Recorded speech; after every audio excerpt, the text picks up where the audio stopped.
ভূপেন বৰা ডাঙৰীয়াই এটা বিজেপিৰ দৃষ্টিভংগীৰ পৰা ভাল চিটত তেখেতে নিৰ্বাচনত প্ৰতিদ্বন্দ্বিতা কৰক, তাক আমি বিচাৰোঁ।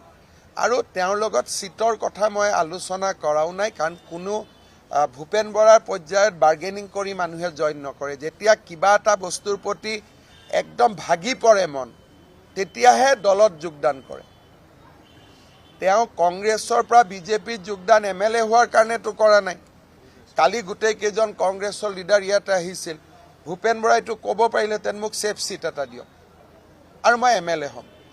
কালি দিনটো তেওঁ যি বিচাৰিলেহেঁতেন কংগ্ৰেছে এইটোকে দিলেহেঁতেন। সেইকাৰণে তেখেতে চিটৰ কাৰণেতো অহা নাই। তেওঁ কিয় আহিছে আপোনালোকক ইতিমধ্যে কথাটো কৈছে যে মই কিয় আহিছোঁ। গতিকে যি মানুহে এটা বহুত কথা কষ্ট পাই আহে, তেওঁৰ লগত আপুনি এইটো চিটত খেলক, মই এইটো চিটত খেলিম, মই ভাবোঁ এইটো ব্যক্তিজনৰ প্ৰতি অসন্মান দেখুওৱা। গতিকে সেনেকুৱা ধৰণৰ কথা আলোচনা কৰাৰ পৰিৱেশো নাই। আৰু আমি যেতিয়া লগ পাইছোঁ তাত 10 গৰাকী মানুহ লগত আৰু বহিও আছে। গতিকে ৰাজনৈতিক কথা বতৰা মই পতা নাই।